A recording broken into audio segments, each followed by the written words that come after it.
So జ్యోతిష్య అభిలాషులకి అందరికీ నా శుభ అభివందనాలు. వివాహ జ్యోతిష్యంలో చాలామంది నేను చెప్పినట్టు ఇంతకుముందు వీడియోలో చెప్పాను. చాలామంది ఏంటంటే ఒక కారణం చెప్పి వివాహం ఆపుతూ ఉన్నారు. ఇది చాలా మన వ్యవస్థకే ఒక పెద్ద నష్టం వస్తుంది. ఎందుకంటే వివాహాలు ఎప్పుడూ సెటిల్ కాకుండా అట్లాగే ఆగిపోతూ ఉంటాయి. చాలామంది తల్లిదండ్రులు వాళ్ళ జీవితంలో వివాహం చేసుకునేటప్పుడు 1980 1985లో వాళ్ళు జ్యోతిష్యం చూడకుండా పెళ్ళిళ్ళు చేసుకున్నారు. కానీ ఇప్పుడు పిల్లల దగ్గరికి వచ్చేసరికి చాలా వరకు డీప్గా వాళ్ళు జ్యోతిష్యాన్ని చూస్తూ ఉన్నారు. కారణం ఏంటంటే సోషల్ మీడియా పెరిగిపోయింది. ఇంటర్నెట్ అనేది చాలా ఈజీగా మొబైల్లో చూసుకోవచ్చు. చాలా యాప్స్ వచ్చేసాయి మొబైల్లో వాళ్ళే జ్యోతిష్కులు అయిపోయి వాళ్ళే యాప్లు వేసుకొని చూసుకొని ఏ కుండలి యాప్ అనో ఏ తెలుగు పంచాంగం అని ఇలా యాప్లు వేసుకొని వాళ్ళే చూసుకోవటం. కొన్ని వెబ్సైట్లోకి వెళ్ళి వాళ్ళే date of birth time location వేసి చూసుకోవటం, ఎన్ని గుణాలు వచ్చినాయి. ఈ గుణాల్లోనే వివాహ జ్యోతిష్యాన్ని తల్లిదండ్రులే కొంతమంది డిసైడ్ అయిపోతా, లేదు వధూవరులే డిసైడ్ అయిపోతా ఇట్లా ఉన్నారు. అది చాలా తప్పు అనమాట. ఎందుకంటే జ్యోతిష్యం అనేది ఒక పెద్ద PhD సబ్జెక్ట్. అంత పెద్ద జ్యోతిష్యాన్ని మీరు 2 నిమిషాల్లో 3 నిమిషాల్లో మీరే నిర్ణయించుకోవడం కానీ, ఎవరైనా ఎవరి దగ్గరకు వెళ్ళి 100 సంవత్సరాలు మీ జీవితాన్ని 100 రూపాయలకో 200 రూపాయలకో వాళ్ళ 500కో ఇచ్చి వాళ్ళు ఒక్క మాట ఎస్ నో అంటే వచ్చేసేసే స్థితిలోకి ఈరోజు జ్యోతిష్యం ఉంది. అలా కాదు, అది చాలా తప్పు అవుతుంది. ఎందుకంటే నేను చెప్పాను మొదటి నుంచి కూడా వివాహ జ్యోతిష్యం అంటే ఎంతో డీప్గా చూడాలి. అది ఏ 100 మందిలో ఏ 2 3 4 5 మ్యాక్సిమం ఒక 5%కే తెలుసు. మిగతా వాళ్ళందరూ కూడా అష్టగణ కూటమి మీదనే మిమ్మల్ని వర్ణకూటమి, వశికూటమి, తారాకూటమి, యోనికూటమి, గ్రహమైత్రి, రాశికూటమి, నాడీకూటమి, ఘనకూటమి ఈ 7-8 కూటాల్లోనే మిమ్మల్ని ఏదో ఒక కారణం చెప్పి వాళ్ళు వివాహం ఆపుతున్నారే. కానీ వాళ్ళు ఆ ఇద్దరి చాటుల్లో మొదట వచ్చేసి ఒకరి అబ్బాయి చాటు చూశారు అంటే మళ్ళీ అమ్మాయి చాటు చూడాలి, ఇద్దరి కలిపి చూసుకోవాలి.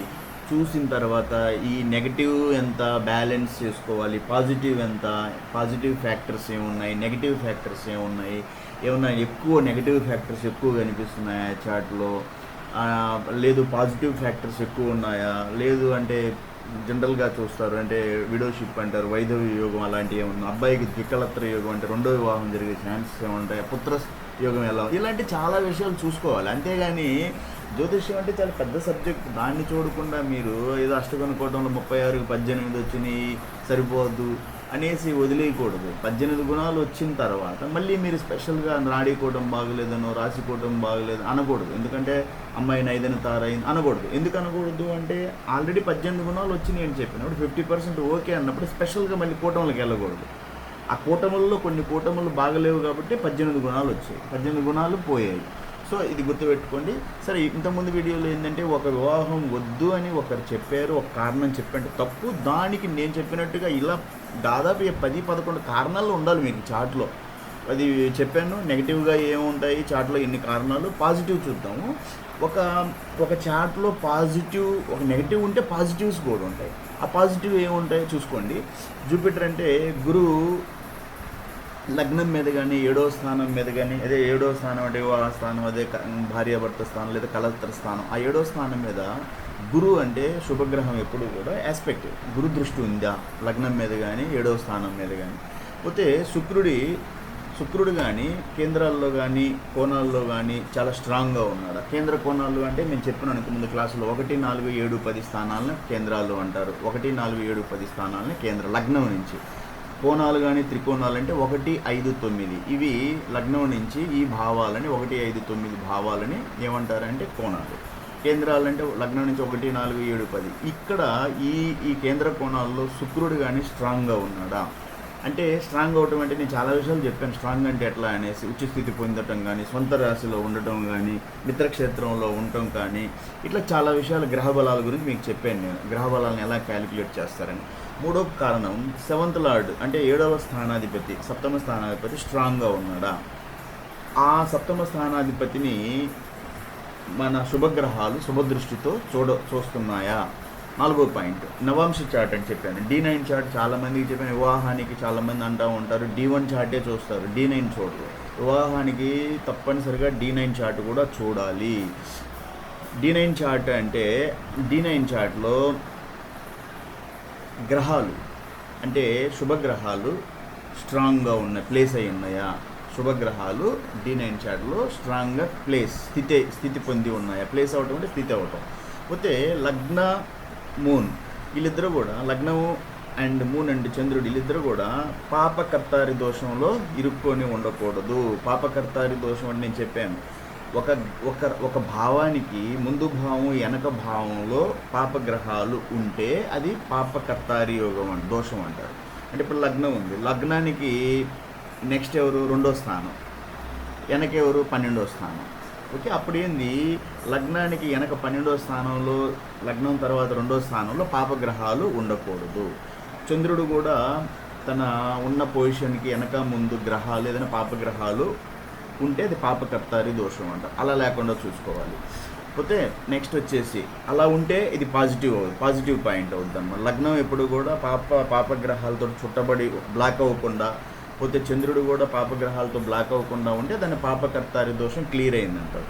పోతే రెండోది వచ్చేసి సెకండ్ హౌస్ అంటే 2వ హౌస్ ఇదే ఫ్యామిలీ, కుటుంబము, అతని వాక్కు, ధనము ఇదంతా కూడా శుభగ్రహాలతోటే చూడబడుతూ ఉండాలి, స్ట్రాంగ్గా ఉండాలి. 2వ భావం. ఓకే, పోతే నెక్స్ట్ దశ పీరియడ్స్ నేను చెప్పాను. దశ అంతర్దశలు, మహాదశ, అంతర్దశ, భుక్తి అంతర అంటే మహాదశ, నెక్స్ట్ వచ్చేసి భుక్తి, నెక్స్ట్ దాంట్లో చిన్న దశ అంతర, మరి సూక్ష్మ ప్రాణదశలు.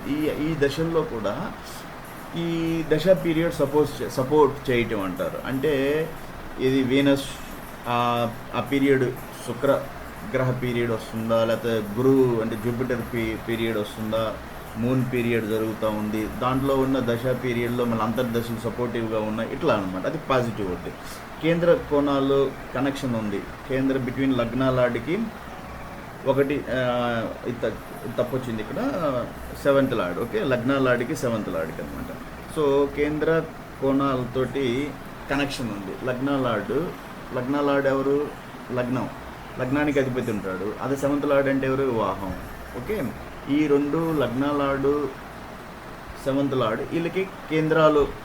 సపోజ్ కేంద్రం అంటే ఏం చెప్పాను? 1, 4, 7, 10కి వచ్చాయి. లేదు అంటే కోణాలు 1, 5, 9. ఇప్పుడు 7th లార్డ్ ఉంది. 7th లార్డ్ అంటే ఆ 7th లార్డు కోణాలతో కనెక్షన్ 1, 5, 9. 1, 5, 9తో కనెక్షన్ అయ్యింది.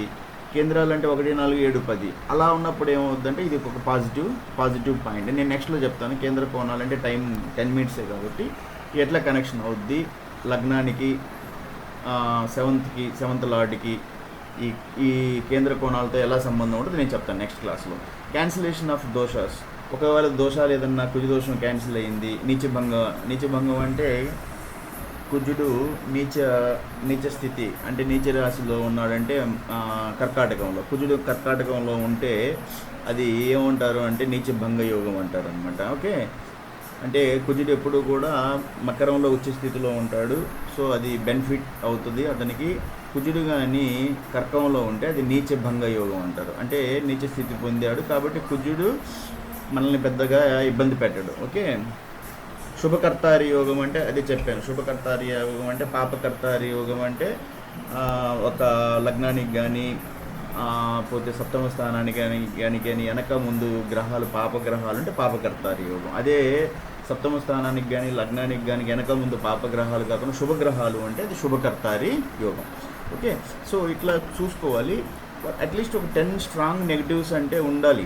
ఒక చాలా ఆ చార్ట్లో, ఇద్దరు చార్ట్లో కూడా ఎన్నో నెగిటివ్ పాయింట్స్ ఉంటే అప్పుడు నో ఫర్ మ్యారేజ్ అప్పుడే చెప్పాలి నో అనేసి. అంతేగాని 1, 2, 3 ఇట్లా నెగిటివ్ పాయింట్స్ పట్టుకొని పాజిటివ్ పాయింట్స్ చూసుకోకుండా, పాజిటివ్ ఉంటే బ్యాలెన్స్ అవుతాయి కదా.